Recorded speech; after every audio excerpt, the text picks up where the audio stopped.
Hey folks, Mark Johnson, Tech Snobs. Head-to-head, Surface Book, Surface Pro 4, which one's the best?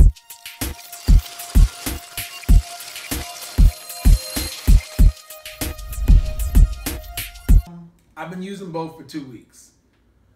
I'm going to tell you what I like about each one and which one is personally the one to go with. If you kind of like things the way I do or you use your devices in a similar way.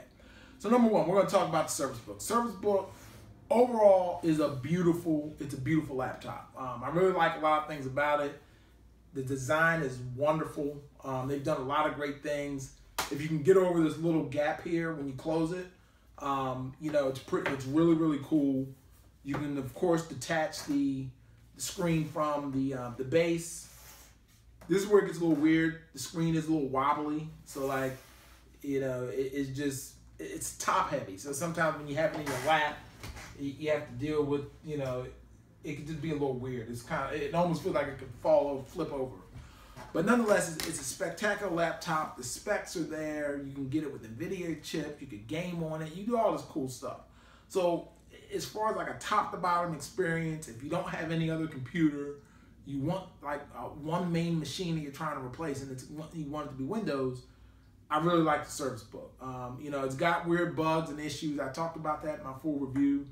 But if you can deal with all the Windows stuff, you can't go wrong, except it is expensive. $14.99 to $31.99. Just thought I'd let you know. Going to the Surface Pro 4. This is it's a much sleeker design.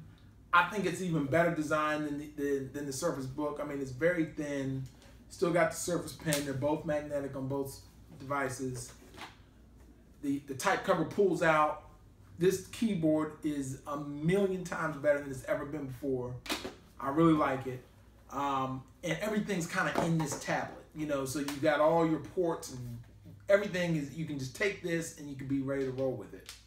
With that being said, using it in a tablet mode, because of the way the Microsoft Store is, with the lack of apps and there's not a lot of developer support, like using it without the type keyboard is kind of pointless.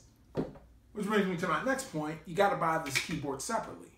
So by the time you add this keyboard on separately, you're getting close to the price of this, depending on which model you go with. Now this model here was $256, i5, 16 gig of RAM. That was $14.99, $129 for the keyboard. This model was $18.99, and you got both, and you got the NVIDIA graphics built in.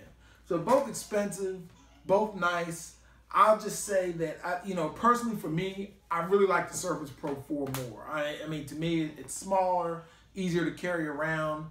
I honestly just prefer this, for me, for my use. Nonetheless, I think if you want more of a traditional laptop experience, the Surface Book is nice. I do like you can still go into tablet mode. It's just weird though. Even like right now when I'm trying to take this thing out, it's saying latch failed to close, and it's just, you got to deal with these little things. I mean, it is a Gen 1 product. It's a very nice light tablet when you're using it like this. They call it like the clipboard.